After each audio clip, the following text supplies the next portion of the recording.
Don't swear. Don't joke. Don't listen to certain types of music. Don't be seen in pubs, nightclubs, dark alleys. Don't dress inappropriately. Don't shop on Sundays. Don't have too much fun, okay?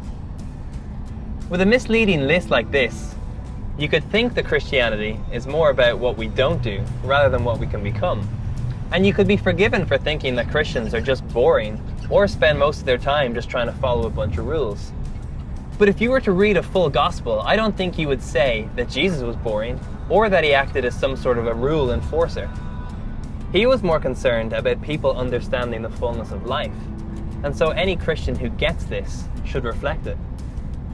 However, truth be told, our society actually really values rules. Like, take away the rules of the road and the motorways would be mayhem.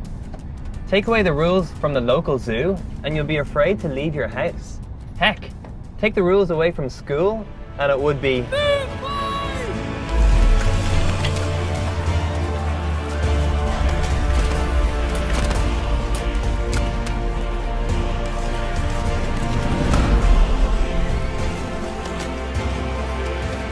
Now, some rules in this world are truly bonkers.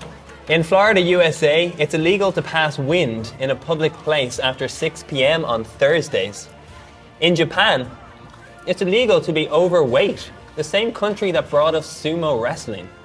Only a registered electrician can change a light bulb in Victoria, Australia. And in Ireland, apparently a free man of Dublin City is allowed to graze livestock on public greenery, which our own U2's Bono took full advantage of in the year 2000.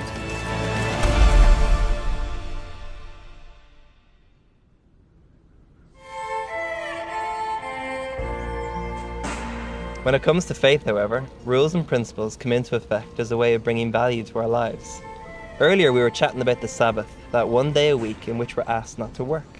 I really love this principle because it helps me to build a rhythm around my life of rest and work. And it also reminds me on an emotional level that I'm not defined by what I achieve. It's also part of the reason why we have a weekend today, so we should be grateful for this part of religion, at least.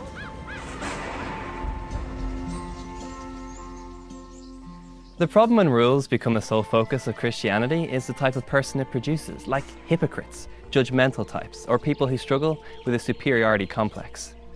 They, by keeping the rules, think they're better than other people, and so they elevate themselves and downgrade others.